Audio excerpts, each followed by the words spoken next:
चलिए बच्चों, आज एक नया टॉपिक करते हैं। टॉपिक बहुपद की घात। बहुपद की घात किसे कहते हैं?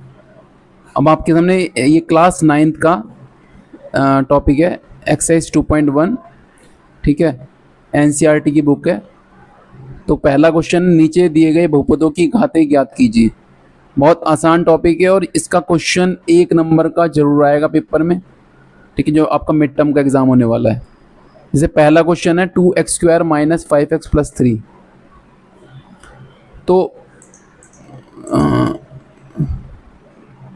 2x² - 5x + 3।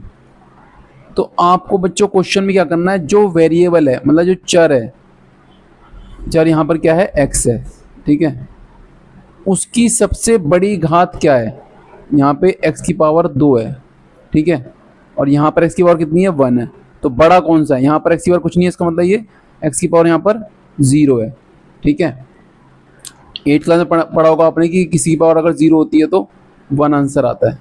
ठीक है, तो इसमें सबसे बड़ी घात क्या है चर की? 2। तो बहुपद की घात क्या हो जाएगी यहाँ पर क्वेश्चन में? बहुपद की घात हो जाएगी यहाँ पे। अब जो बहुपद की घात होगी, आंसर जो आएगा हमारे पास, बहुपद की घात हो जाएगी हमारे पास 2। बहुपद की घात, ये आंसर आ गया हमारा 2। ठीक है, अब इसमें क्या है बहुपद की घात? इसमें घात है 3 बहुपद की। यहाँ पर क्या है बहुपद की घात? 0 है। यहाँ पर क्या है बहुपद की घात? 1 है। ठीक है, दूसरा क्वेश्चन है, घात 1, 2 और 3 के बहुपद लिखिए। आप कुछ भी लिख सकते हैं। जैसे पहला 1 घात करना है तो 2x लिख दिया, यही आ गया आंसर, बस खाली कुछ भी लिख दिया आपने। ठीक है, 2 के लिए क्या करा आपने, x की पावर 2, 3x लिख दिया, इसमें बहुपद किया 2 आ गई। 3 के लिए क्या करा आपने, x की पावर 3, 3x + 1 ऐसे लिख दिया, जिसमें x चर की घात सबसे बड़ी आपको ये नंबर दिखाना जो यहाँ लिखा हुआ है, 3, 2 और 1। ठीक है, अब नेक्स्ट क्वेश्चन देखते हैं। क्वेश्चन नंबर 3, गुणांक क्या होता है? गुणांक मतलब ये कह सकते हैं गुणा होने वाला अंक, मतलब चर में जो गुणा हो रही है। मतलब अगर x की पावर 3 की बात कर रहा है ये, x की पावर 3 के गुणांक क्या हैं? x की पावर 3 में आगे कौन सा नंबर गुणा की फॉर्म में लिखा हुआ है, गुणा में लिखा हुआ है? तो यहाँ पे आप देख रहे हैं क्या लिखा हुआ है, -3। तो x की पावर 3 का जो गुणांक है वो क्या हो जाएगा, 3। और उसमें बोला x की पावर 2 का गुणांक क्या हो जाएगा? x की पावर 2 का गुणांक हो जाएगा,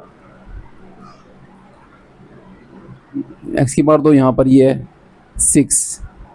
ठीक है, x की पावर 3 का गुणांक बेटा यहाँ -3 होगा, गलती कर दी, माइनस विद साइन होता है, ध्यान रखना।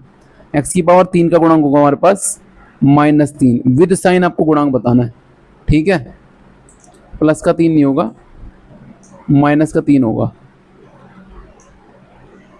तो x की पावर 3 का गुणांक होगा यहाँ पर -3। उसके बाद यहाँ पर z का गुणांक नेक्स्ट क्वेश्चन में। अब यहाँ पे z है ही नहीं, क्वेश्चन में z लिखा ही नहीं हुआ। z की पावर 3 और z की पावर 2 तो लिखा है, लेकिन z है ही नहीं, तो इसका गुणांक क्या होगा, 0 है ही नहीं। ठीक है, नेक्स्ट क्वेश्चन, बहुपद 9x की पावर 3 + 5x² - 8x - 10 में अचर पद क्या है? अचर पद का मतलब होता है जो जिसके साथ चर नहीं लिखा हुआ, यानी कि सिर्फ नंबर लिखा होगा, ये हमारा अचर पद हो गया क्या, -10।